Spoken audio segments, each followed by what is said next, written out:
What's up, guys? Beautiful day. With someone like Ashton, who's so physical, how do you balance putting him to be physical but also trying to preserve him? Yeah, I mean, Ashton has his own unique style, and I don't think we're going to ever try to coach that out of him. I think he's amazing after contact, and that's one of his biggest strengths. So, our job right now is just getting him lined up, having him understand what our offense is, what our scheme is, and then let him go in terms of his running style. His running style is his running style, and it's gotten him this far, so we're going to continue to ride that. Where is he in terms of pass protection or picking up, understanding that? Again, it's these days right now is really part of OTA still, because we still haven't had we have not had full pads on. I don't think we get to do that till practice 5. When you watched him in college, he's a tough, hard-nosed, physical, not only as a runner but in pass protection. We just haven't had a chance. Now we drill it. Dylan is as good a coach as there is in terms of getting guys ready to play, but we haven't done anything where I could say, I've seen it in myself, but I don't have any question that he can be really good in the pass pro game. Definitely seen him being tapped into in the pass game, and not just on screens, but kind of downfield. Sure. Obviously, that was something that you guys saw on film in college. But how pleased are you with the progress that he's shown? He's done a great job. He's a natural catcher. He played a little bit of receiver in high school when you talk to him. I think he played some slot receiver. But he catches the ball naturally. It's a natural deal for him. All Ashton is working on right now, to be honest with you, is just our terminology and just feeling really comfortable in how we call it. He played in a pro-style offense. Dirk Cutter, former head coach in the National Football League, was his offensive coordinator at Boise the last couple of years. So, he's got a really good understanding. He's smart, excited. You're starting to – what we want to just make sure is we just don't overwhelm him with everything, because obviously our playbook is a little bit more than a college playbook, and all NFL teams are the same way. So, but he's handled everything really, really well so far. Jim, at this point in the offseason, what are you looking for from the offense? It's not the offseason, so it's the season, and it's day 2. I think all of us and the whole coaching staff and the players will tell you too, for 2 days they've been sharp. Really the question you always have is, they left here on June 11th and they came back for July 23rd.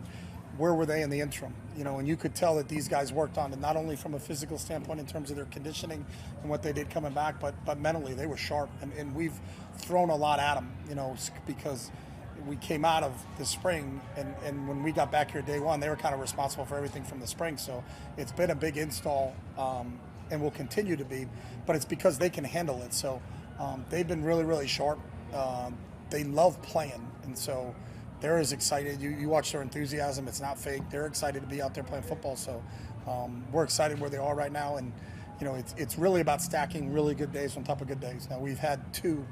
The challenge is, can we have a good walkthrough this afternoon, and can we carry that over till tomorrow? Jim, there's a lot of expectations on the wide receiver room, and how have you seen the rookies kind of grow with this offense that encourages you about the coming season? Yeah, and I mean, there's every wide receiver room in the league. It's a passing league, so for you to compete, you got to run the ball to win games, but you got to score. To score points, you got to throw the football, and I think we're young out there. But we have some talent, so we're only still 2 practices in, and still in that kind of OTA mentality. You're really going to be able to tell when you get to play in the first preseason game. You get to practice against the 49ers, and then get to play the Cardinals. So you're gonna find out. And even as we move the following week, a week from Saturday, we'll have a game in Allegiant, a scrimmage in Allegiant. So, but so far so good. Early. What has Dante Thornton shown you so far in terms of what he can add to this offense? He just has a great skill set. For someone that tall, that fast, he's got a big catch radius. He's done a really nice job, and Chris Beatty does a great job with him in terms of picking up our offense. I think he's pretty sharp.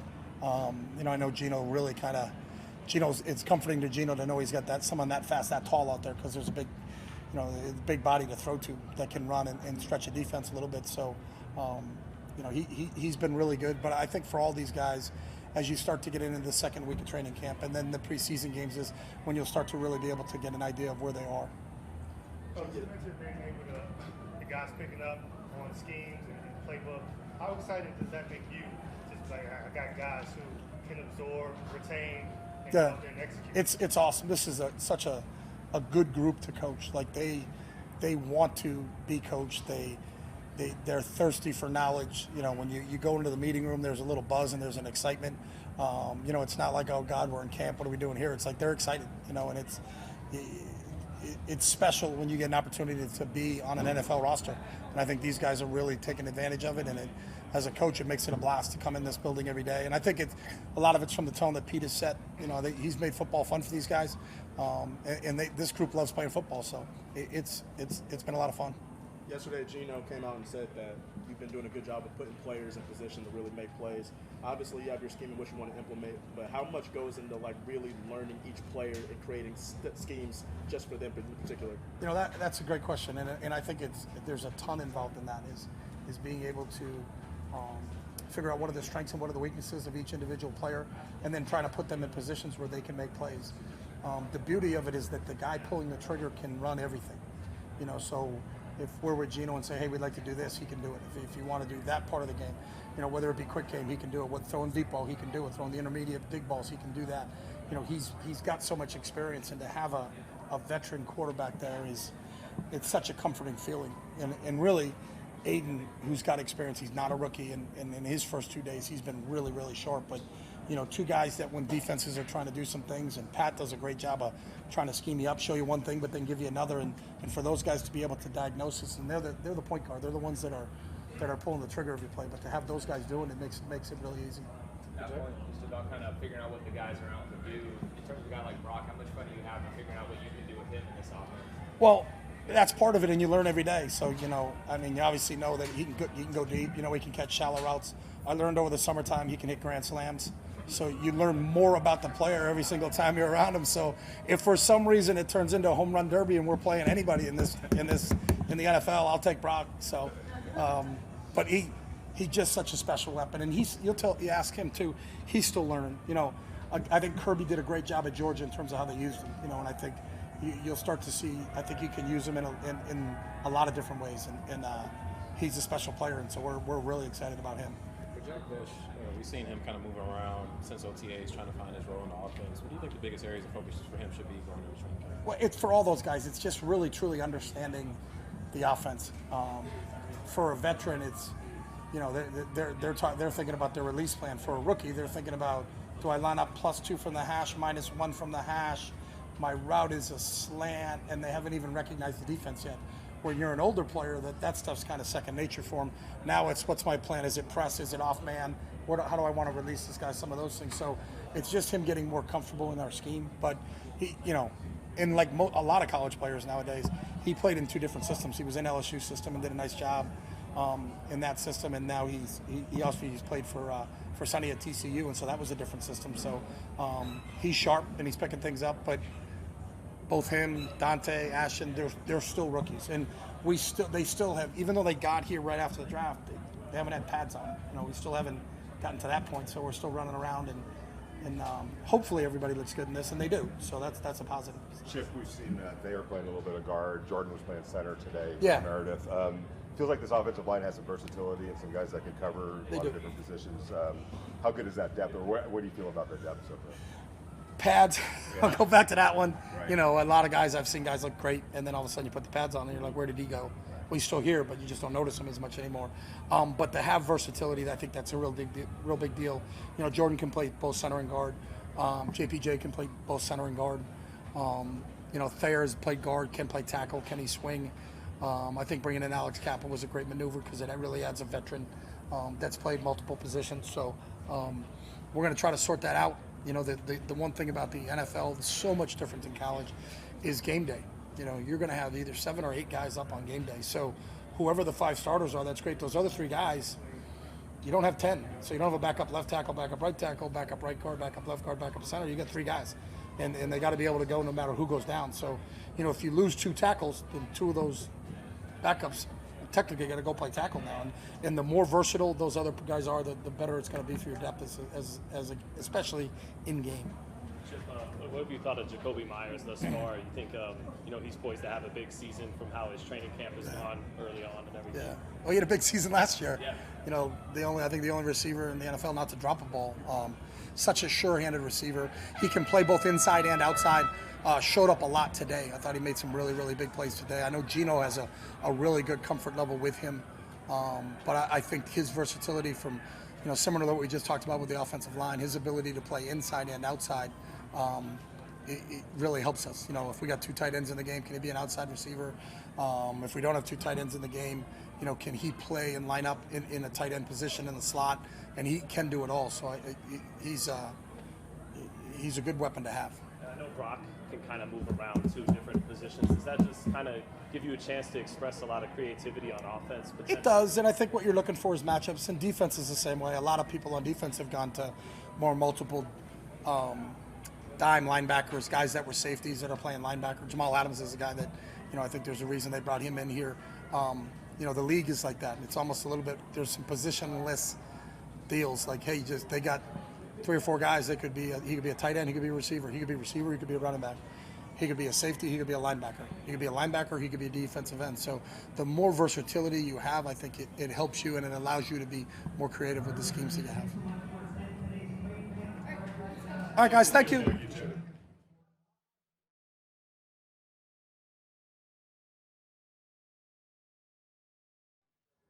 guys. Are we ready? Ashton, obviously you're a very physical runner, but you're also a durable runner. What do you do to keep yourself healthy, I guess, and still keep that physical style? Yeah, just it starts, you know, right now taking care of the body, hot tub, cold tub. I mean, the right diet, nutrition, getting enough sleep at night, just everything I can do to keep myself on the field and, you know, be accountable for my teammates. When you're in college, there's restrictions. You can't devote 24/7 to football. That's just the way it goes. There's rules. This is now a 24/7 proposition. Have you noticed that that this is now a job and you get to devote however much time you want to devote to your craft? Yeah, most definitely. And I think for me, that's what's most exciting because you can become the best version of yourself. You don't got schoolwork to do and all that. Like you can devote all the time you want to the game of football. And this game, you get what you put in, so I'm grateful for that, and I'm gonna keep putting in and getting out great things. Have you noticed any changes in your body? It looks like you're ready to go, basically. I don't know if that's how you've always looked, but have you noticed that change, that the ability to put that kind of time into your body? Yeah, definitely focusing in on my weight, my diet. I'm coming in a little bit lighter, just so I can have more speed. Be more explosive, right? So eating the proper things to maintain my weight. I'm sure you were familiar with Gino and had watched him from afar, but now that you've worked with him for a couple months, what surprised you about him? Man, he's I wouldn't say I was surprised. I've heard a lot of great things, but he's just a great guy. I mean, he's smooth.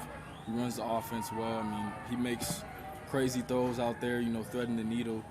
So I'm blessed to have a quarterback like him to play alongside. You've been through many camps and OTs and all that, but your first training camp in the NFL, so how much are you enjoying being in your first training camp? Oh, I'm loving it. It's a dream come true. This is a moment I've been dreaming about, working for all my life. So, now I'm here, and it's time to take advantage of the opportunity. Has it been any different than you thought that it would be?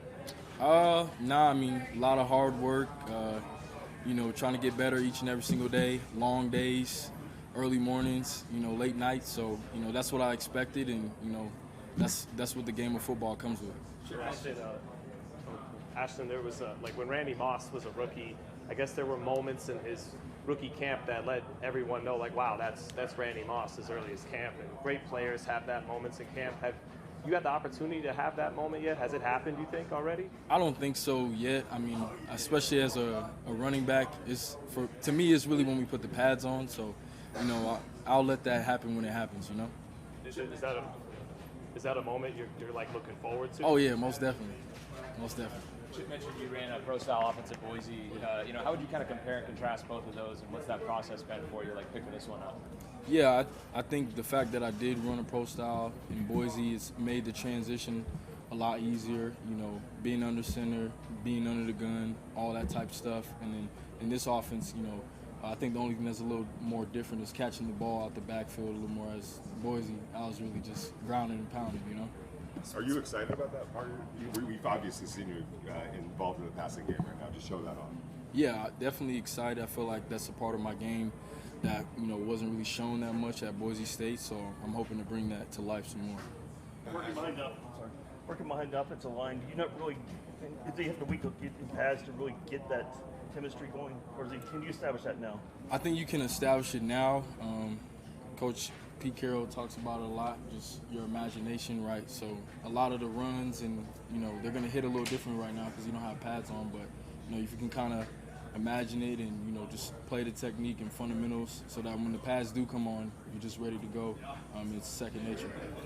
Ashton, Raheem wants to previously talk to us about how he wants to take you under his wing during your rookie year. Just so far, what have you learned from him, and kind of like what's it been like having that veteran leadership already with you? Yeah, it's been great. I mean, he's already been doing that since day one. Just advice on little things, whether it's on the field or off the field, any way he can help me, he's been there. So it's always great to have a veteran in your room that can bring you along and show you the way. Being a college star is kind of one thing. Being in the NFL is kind of one thing, but being a Raider here in Las Vegas, see at Summer League, like how has the experience been? Raider Nation, everything else, like being with this franchise. It's been amazing so far. I mean, obviously, a superstar is one thing, but then a fan base who truly loves all the players, no matter if you're the superstar or not. It's just special. You're trying to win over the UNLV fan base? You said what? You're trying to win over the UNLV fan base? I don't know if I ever will. You got the last one. You mentioned. Sorry. You mentioned some things that you expected from the NFL, the long days, hard practices. Is there anything that's kind of surprised you so far? I wouldn't say not too. Probably the playbook, just how many plays and the level of detail being even higher. So just so much more plays to remember. I'd say that's the main thing. So much of your game is breaking tackles. Before the pads come on, what are you really trying to hone in and focus on now? Just the details in every single play. Getting to the right depth of my routes. Hitting the right aiming points on my run tracks. Identifying the defense and pressures, being able to pick up pressures. So just all the little things that'll make me an all-around great back. Ashton, everybody shared ideas about what you can do for the offense. In your own words, what do you think you'll be able to do for the offense? I say like a car. It's got the engine. So we want to run the ball. So I'm gonna try my best to make this offense run. And we got great receivers, great tight ends, great quarterback, and it'll start with the run game. Let's do one more. All good, guys? Okay, cool. Thanks. Sure.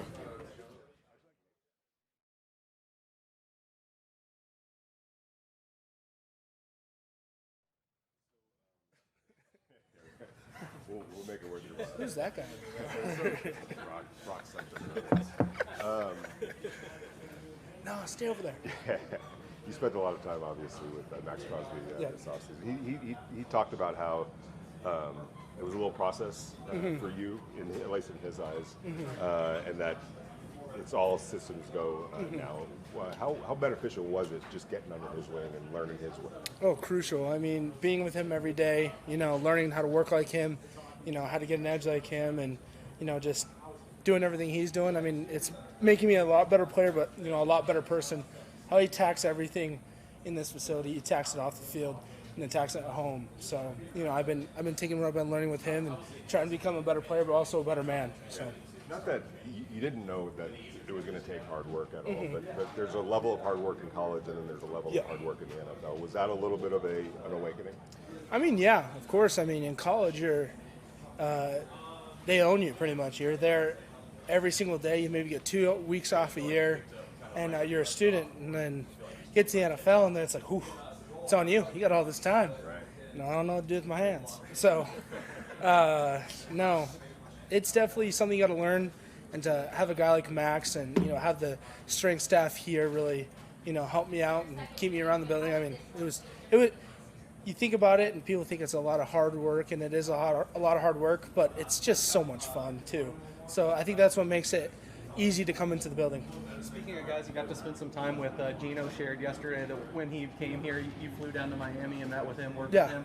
Why was that important to you, and how'd it go? He's the quarterback, man. I mean, the relationship between me and him has to be perfect, and I really take pride in that. And in the past, I've had good relationships with my quarterbacks, but I want a great relationship. I want to be just as close with him that I am with my brothers. So, first opportunity I got to go see him in his hometown, it's crucial, no-brainer. Let's go see him.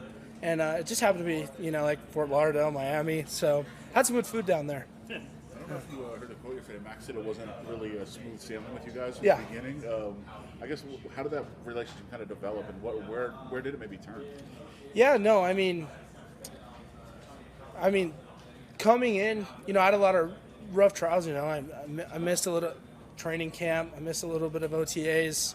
Like, I came in not proven. So in his eyes, I look and see, oh, here's a second-round pick who, hasn't really proved anything, And then I ended up, proving a little bit in season and a little bit of my worth, and then really putting in a lot of work in the offseason with him. I mean, you got to think you're not just going to meet a girl and she's going to love you right away. You got to take her out to dinner a couple of times, open the door, meet her parents, and then, maybe she'll love you. So I just had to put in the work. So. There's also something to be said about earning respect. Yeah. Like earning it, not Yeah. just being given to you. Is that kind of satisfying that you earned that respect?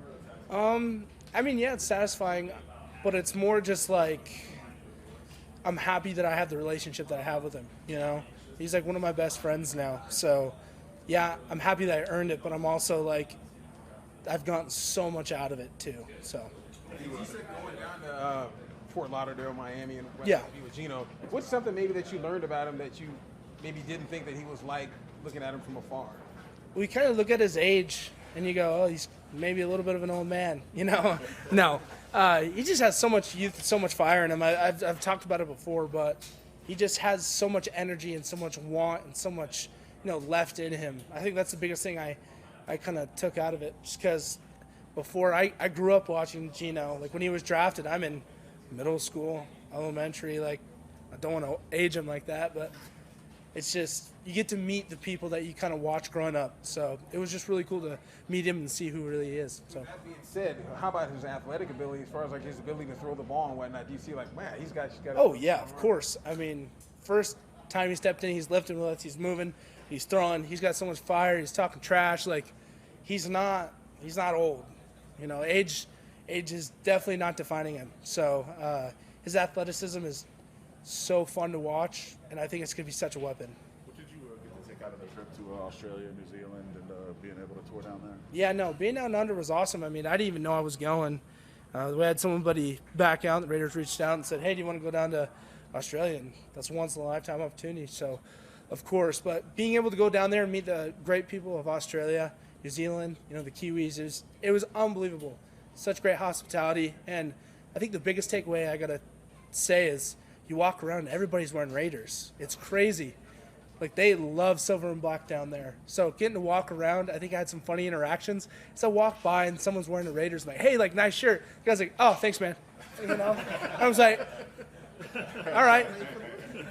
But no, it was really cool to see the culture down there, and I definitely see us taking over that continent. And in New Zealand with the All Blacks too. We're hand in hand. We both love black.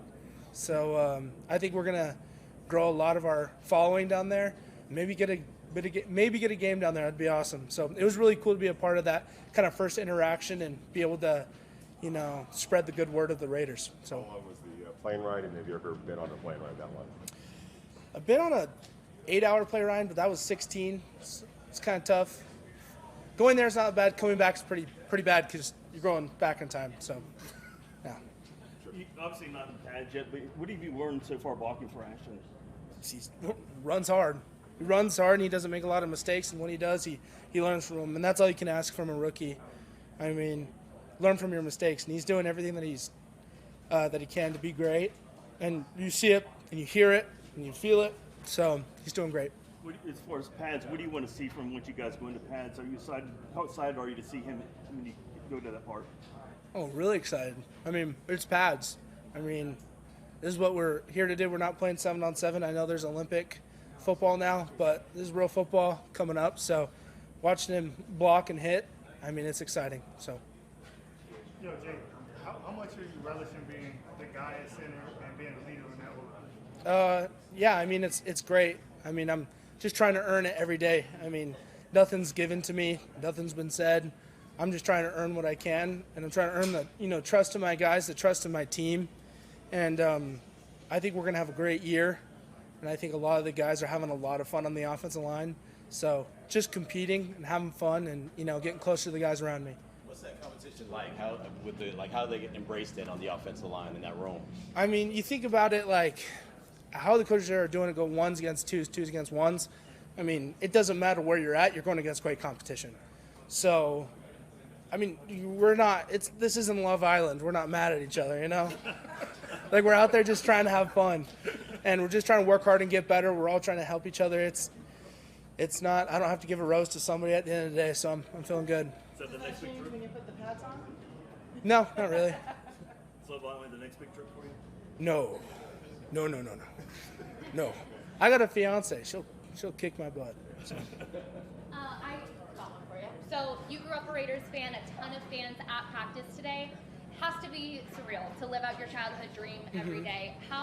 What do you make of that? How do you kind of take that in and just, I guess, use that to continue fueling you? I mean, it's a ton of fuel. I mean, coming out and seeing like some people, little kids wearing like a 58 or someone wearing a 58, it's huge to me. Like, I'm an offensive lineman. They don't, it's not like a normal selling jersey. So to be seeing a team that I love growing up and then fans embracing me, I mean, that's why I play, Like, it could be like COVID and you play and no one's there. But these guys are here screaming, yelling, having a lot of fun. And I owe it to them every day to come out and give it my all.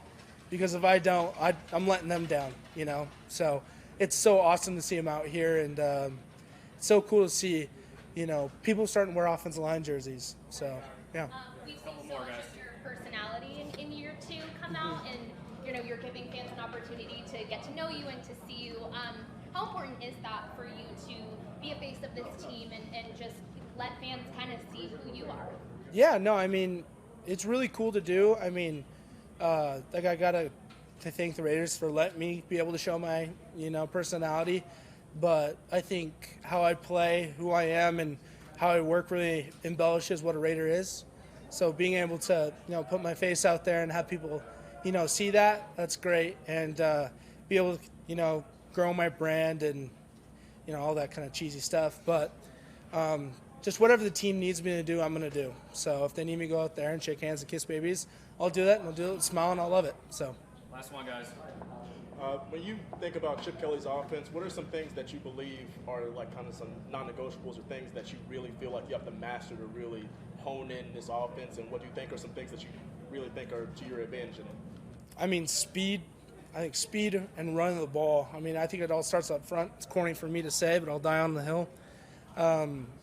Everything's going to run through us. I mean, you can do all the cool stuff, the motions, all the trick plays, but if you can't block anybody, it's not going to go. So I think the non-negotiable, at least this year, is that we need to be on our part, and we need to be the attitude and heartbeat of the team.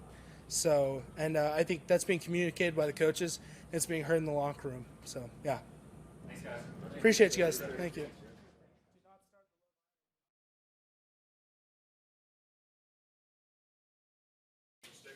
What's up, sir? What's up? Oh, man. Chip Kelly said he hopes a game this year comes down to a home run derby to determine it. Your reputation is kind of spread around from what happened in that softball game. How much did people kind of talk to you about that, and it went kind of viral a little bit too? Yeah, no, it was pretty funny. I mean, going up there, I didn't want to brag about any skills, because if I went up there and I didn't do very well, I wouldn't have mattered. But I knew it kind of had it in me, and it's been funny. Like, people ask me to play baseball and stuff. So. They give you any new nicknames? Not really. No, not really. I guess just how have you kind of picked up where you guys left off in terms of the offense, kind of bringing what happened to OTAs and everything over here into preseason? Yeah, I feel like OTAs obviously help a lot. It's like just spring ball and everything. It helps a lot. Just getting down the playbook and everything. I feel like that really kind of accelerated our growth throughout the offseason. And you guys seem like they know what they're doing and flying around, so it's been fun. Doc, obviously you probably heard the term sophomore slump. Why do you feel that won't be the case in year two for you? I hope it's not the case. I don't know. I've just been trying to control what I control and work as hard as I can, and just really try to do everything I can to help the team win. What were some areas of emphasis in your game you want to get better at in year two? Yeah. Man, I'd say just a little bit of everything. It's hard to point out one thing. There's just so many things I want to do better, and just trying to work on all facets of the game. When you have guys like Ian Thomas in the room now, like, well, how does that help you level up in terms of like watching what he does and maybe like kind of comparing it to passing games? Ian's awesome. Coming in, being like the oldest guy in the room. He's just kind of, he's the vet in the room, so he's been awesome giving us information and just kind of help guide us a little more in that room. So it's been good. Gino said that he feels bad when he doesn't throw you the ball. I'm just curious, what is the communication like between you and him and the work you guys have kind of been able to put out there so far? Yeah, like some communication is like, after the play, I'll go up to him and ask him what he's seeing and what he sees me doing and certain looks and everything, and really trying to get that chemistry down. And the more reps we take, the better we're going to be. So I'm just excited to see how it progresses through camp. How does that unfold through training camp? I know this is your second year, but how do you expect it to kind of unfold? The talking, is it extra reps after? Is it more film? How is it for you? Yeah, just getting in the film room after practice today, just talking about stuff we see, and just out in the field talking, and it's just being around each other and getting those reps in. How was the intensity in mandatory minicamp? How has that translated to the start of training camp? Is it an easier transition now? Yeah, we knew what we were expecting coming into camp. Camp's obviously going to be a little tougher, so really trying to hone in and be in the best shape you can be coming back here, and just really staying healthy throughout camp is a huge deal. So trying to stay that. Do you feel like you picked up kind of right where you left off, or you feel like you're still trying to catch up? Yeah, no, that's the goal. I feel like mentally everyone's been pretty locked in and throughout the break, and we're not making much mental errors or anything, so it's been pretty good, pretty clean, I think. And everyone's obviously gives a lot of effort. Everyone cares, so it's been good. Your second training camp, how does this one feel different than last year? I don't know. I think I'm enjoying it a little more just because I know what to expect. It's always a little bit better the second time around because the first time stuff's kind of flying all over and you're not really sure, and you have rookie duties and you're not sure if you have to sing or anything. So it's definitely a little bit more relaxed and knowing I don't have to do all that. Yeah. No, I'm excited. It's always tough sometimes going out there run game and pass protection stuff. You can't do what you want to do in pads. It's just kind of not the same game in that aspect. So it definitely helps out, and it turns the football at that point. And I know the rookies, but when you see other guys like Ashton Jeanty that is encouraging for the receiving system. Yeah, no, I'm excited for them. They've been working hard. They've been getting after it. So I'm excited to see what they do this year. And just ballers. I don't know. What have you thought about the early stages of learning Chip Kelly's offense and how he could use you in particular? Yeah, I know. In OTAs and stuff, my head was kind of spinning. I was trying to get caught back up with everything, and now I feel like I kind of settled back in, going through it the second time, and really been able to focus on the details, and I've been enjoying it. Brock, did you have your welcome to the NFL moment last season? If so, what was it? I think the first game when we played the Chargers, I had to rap back on Khalil Mack. I think that was kind of my welcome to the NFL, just because I remember watching him like in high school and in middle school and stuff, watching him play, and that's probably mine. You guys would eat a lot across the middle. Yeah. A lot of physicality. Mm-hmm. Yeah, no, I'm excited to see what he does. He's big physical wideout, and he moves really well. So I'm really excited to see what he does. Does anything about Ashton's approach as a rookie remind you of yours? Yeah, he's just a quiet, get it done guy, and he I've really enjoyed getting to know him a little bit and seeing him work out in the field. That's good. Cool. Appreciate it.